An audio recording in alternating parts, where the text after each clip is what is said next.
con 22 minutos. Pablo Dávila, presidente ejecutivo de la Cámara de Industrias y Producción. Bienvenido, gracias por acompañarnos. Muy amable, gracias por la invitación. Bueno, empezamos revisando qué tanto han podido aportar o conocer ustedes del nuevo Código del Trabajo que se ha socializado en partes, con algunos solamente de los planteamientos o propuestas todavía. Creo que hay que distinguir un proceso en dos etapas. En primera instancia, el Gobierno Nacional ha resuelto elaborar una propuesta de Código del Trabajo y en segunda instancia nos han presentado a los actores del sector productivo, tanto empleadores como trabajadores, las versiones que tienen de este documento, entendiendo que todas ellas hasta ahora son preliminares. De tal manera que hemos tenido una participación, creo yo, relevante en la medida que podemos dar ciertos aportes, pero estamos esperando evidentemente que estos aportes se materialicen ya en los artículos definitivos que el Gobierno Nacional enviaría, que el Ejecutivo enviaría a la Asamblea Nacional para que se transformen ya en las nuevas disposiciones que regirán la materia laboral. Y discutir sobre el texto final. Ahora, conozcamos algunas de sus posturas sobre las propuestas que por ahora se plantean, como por ejemplo el derecho de los trabajadores que prestan sus servicios en compañías de actividades complementarias a percibir utilidades de esas empresas en el caso de que sean mayores a las utilidades que reciben de su empleador directo. ¿Qué les parece a ustedes? Bueno, a nosotros nos parece relevante el hecho de que se pretenda clarificar cuál es la situación respecto del derecho a percibir utilidades por parte de los trabajadores en servicios complementarios. Recuerde usted que esto responde a una reforma de ley que se hizo hace algunos años en materia de intermediación laboral, cuando se suspendió la tercerización de servicios complementarios, la tercerización laboral en realidad. Ahora bien, esto generó varios problemas en la práctica para el cálculo de las utilidades de estos trabajadores. La posibilidad de que hoy se reforme el Código del Trabajo y se clarifique exactamente cuál va a ser la participación de estos trabajadores es útil para eliminar la discriminación posible que podía haber con los trabajadores directos de las empresas.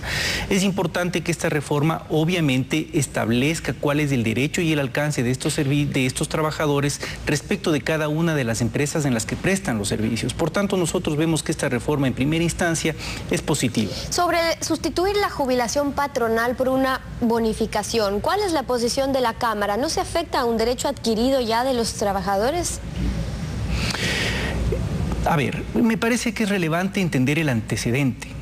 Nuestro código data de 1936. A orígenes de la relación laboral en ese entonces no existía el seguro social, existía primeramente la caja del seguro y esta no tenía la responsabilidad de cubrir la jubilación patronal. De ahí que los empleadores, de mutuo acuerdo con las autoridades en ese instante, deciden crear la jubilación. Actualmente, este derecho está cubierto por el Seguro Social. Por tanto, debe eliminarse y el momento que exista una disposición legal, los trabajadores han expresado ya que mientras se mantenga el derecho a través de la seguridad social, los empleadores no tendrían que cubrir. Lo que pasa es que se renunciaría a uno de los derechos, porque claro, uno sigue recibiendo esa jubilación patronal por medio del IES, pero también es la que tuvo a lo largo y por los años de servicio en determinada empresa donde estuvo trabajando. Por eso lo que el gobierno está planteando no es una eliminación 100%, está planteando una transformación, si usted gusta, de la jubilación patronal a través de una bonificación o una indemnización especial por antigüedad. De hecho, me parece que esa figura pretendería no afectar o no violar este derecho adquirido sobre jubilación patronal. En todo caso, lo importante es establecer que ya por varios años, centrales sindicales y empleadores hemos llegado a un consenso en que la jubilación patronal debe ser eliminada, al menos en la prestación del sector empleador. Debe mantenerse y debe potenciarse a través del Seguro Social, pero no le corresponde al sector empleado. Ahora, sobre otro punto, los trabajadores no están de acuerdo con que se eliminen, por ejemplo, los servicios de alimentación, los dispensarios médicos, guardería, etcétera. Por su parte, el gobierno cree que hay cosas que están en el código según las circunstancias de ese momento. Usted se ha referido, es un código que ha tenido reformas en los últimos años, sí, pero que está vigente desde 1938. Entonces, que antes no había la atención del Instituto Ecuatoriano de la Seguridad Social, ahora ya se podría lograr convenios, etcétera. ¿Qué creen ustedes? Me parece que es imprescindible buscar eficiencia en la prestación de servicios, no quitarle los servicios que actualmente perciben los trabajadores y las centrales sindicales en general. En ese sentido, la reforma que plantea el nuevo proyecto establece modificar la obligatoriedad de servicios en alimentación en servicios médicos, en guarderías, con ciertas particularidades en cada una de ellas. En la medida que se logre que el servicio de seguridad social, los servicios de la seguridad social mantengan las prestaciones a los trabajadores, creo que podríamos lograr ser más eficientes, porque en la actualidad las empresas están invirtiendo recursos importantes para poder atender estas disposiciones del Código del Trabajo. Si a la vez el Instituto de Seguridad Social tiene estas prestaciones, la posibilidad de establecer una alianza público-privada para usar las prestaciones públicas, bajar los costos por parte del sector privado, es muy relevante y muy importante. Ahora, lo que sí es importante decir es que los servicios que emanen del Servicio de Seguridad Social deberán estar al alcance de todos los trabajadores en todas las zonas del país. Caso contrario, quien asumiría el riesgo frente a una demanda o una petición de los trabajadores en materia de educación o de seguridad social en estos términos de guardería, por ejemplo, podría ser endilgada exclusivamente al empleador, lo cual debe preverse con la debida seriedad. Con la propuesta de mensualizar, en cambio, el 13º y el cuarto sueldo voluntario para el sector privado, obligatorio para el sector público, el gobierno ha sostenido que con este mecanismo la economía sale ganando porque se aumenta el ahorro nacional, que se evita duplicar la masa monetaria en el pago de sueldos en diciembre, que afecta al equilibrio de la economía. ¿Ustedes cómo lo ven? Bueno, nosotros en primera instancia creemos que no es una medida adecuada. Partiendo del siguiente concepto, al sector empresarial, al sector empleador no le afecta la forma de pago porque normalmente ya se mensualiza la valoración de lo que es el 13º y el 14º. Sin embargo, hay que entender la naturaleza de estas bonificaciones. Responden a una necesidad puntual de los trabajadores, a una necesidad de tener una bonificación específica, ya sea para matrículas, ya sea para Navidad. Por tanto, se corre el riesgo en el futuro de que los trabajadores demanden una nueva prestación en el futuro y digan, bueno, a mí ya no me están pagando, que también es un derecho adquirido, la bonificación por Navidad, la bonificación por el ingreso a clases, y es necesario crear una nueva.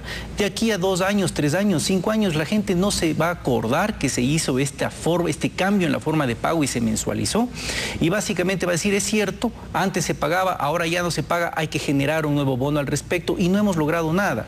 Nos da la impresión que esta es una decisión que tiende simplemente a inyectar más dinero en la economía mensualmente, no va a generar mayor ahorro porque se trata de montos individualmente considerados que no son sustanciales, por calificarlos de alguna manera, y consecuentemente lo que va a aumentar es el gasto, no el ahorro, y penosamente con el tiempo va a obligar a las empresas a generar pagos adicionales. El nuevo código introduce también la figura del sindicato y la contratación colectiva por rama de actividad y toma en cuenta las 22 ramas establecidas para el Consejo Nacional de Remuneraciones del CONADES. ¿Qué observaciones tienen sobre eso?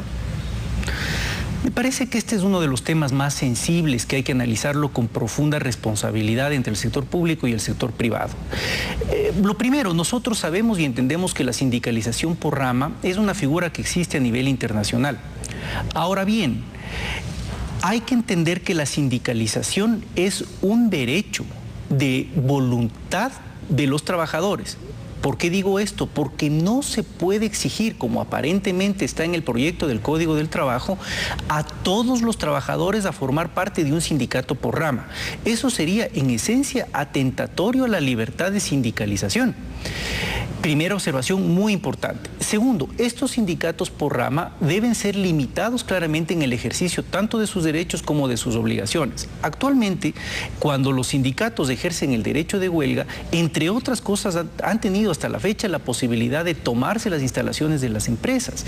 Eso sería catastrófico si es que es ejercido por un sindicato por rama. Entendemos que las autoridades laborales están conscientes de estos riesgos y por tanto están estableciendo límites al ejercicio de derechos por parte de estos sindicatos. Pero el derecho a la huelga, por ejemplo, ya se estaría estableciendo que no sea dentro de las mismas instalaciones, sino afuera. Correcto, correcto. Pero hay otros elementos importantes también. Por ejemplo, las negociaciones salariales y las pretensiones salariales. En términos generales, lo que esperaríamos es que estos sindicatos por ramas tengan claramente establecido y taxativamente establecido cuáles van a ser los derechos que tienen en representación de los trabajadores de cada uno de los sectores, porque aparentemente se van a mantener también los sindicatos por empresa. Eso genera una dualidad en la relación de trabajo y eventualmente podría significar mucha más conflictividad. conflictividad que no le interesa al país en general para promover el desarrollo y la producción, no le interesa a los sindicatos porque todos queremos trabajar en orden y menos aún a las empresas. Ahora, en la actualidad, la indemnización por despido a una mujer embarazada es el equivalente a un año de remuneraciones. Están proponiendo que en el caso de despido intempestivo, una indemnización sea el equivalente a 2 años de remuneraciones y además que la protección se extienda a todo el periodo de lactancia. ¿Ustedes ven como positivo o qué implicaciones tendría para ustedes como empresarios? Bueno, yo creo que toda disposición y toda regulación que tiende a mejorar los derechos de los trabajadores es importante. Sin embargo, hay que entender también un poco las condiciones normales de contratación, facilitar el proceso, no generar mayor carga a la contratación de un hombre y de una mujer. En este caso, lo que se está pretendiendo es garantizar la contratación a través de aumentar las indemnizaciones. Esa no necesariamente es la mejor figura. Aquí lo que hay que respetar y promover es la libertad de contratación y una contratación que vaya en función de los méritos, independientemente del género de las personas. Pero hay que entender que estas medidas en ciertas ocasiones son importantes. Lo que esperamos es que no todas las medidas que tienden a favorecer a ciertos sectores de la producción se concentren exclusivamente en el incremento de las sanciones. Incrementar las sanciones por despido o mejorar las circunstancias de contratación particular en ciertos momentos no necesariamente es la mejor medida para generar contrataciones a mediano y largo plazo. ¿Considera de todas maneras que es necesario que se permita socializar ya el proyecto en su conjunto, no en partes, como se lo ha estado haciendo? Digo, para tener una dimensión real de todo lo que abarca y sobre todo para que ahora que en la Asamblea se pueda aprobar a la brevedad posible cualquier proyecto de ley, no se lo haga sin que se haya discutido con todos los sectores interesados las observaciones y sugerencias sobre todos los artículos planteados. Indudablemente, el tiempo va pasando y entendemos que el Código del Trabajo es una prioridad para las autoridades públicas. En ese contexto, sabemos que ya se va agotando el tiempo para discutir sobre conceptos generales y es imprescindible conocer el contenido específico de los artículos. El sector que yo represento espera poder tener la oportunidad de opinar sobre los artículos, poder abonar en la discusión de estos temas y cuando el documento llegue a la Asamblea, haber ya tenido un documento que contenga las observaciones del sector empresarial para que en la Asamblea obviamente se introduzcan lo que los asambleístas estimen prudentes, pero ya sobre un proceso de socialización en base a los documentos finales. 7:35 de la mañana, ahí tienen ustedes la posición de las cámaras. Pablo Dávila, presidente ejecutivo de la Cámara de Industrias y Producción, muchas gracias por habernos acompañado. Gracias. Tiempo de una pausa. Al volver estaremos con Félix Alcíbar, presidente de la Comisión de Derechos de los Trabajadores. Revisaremos igual la propuesta del gobierno para un nuevo código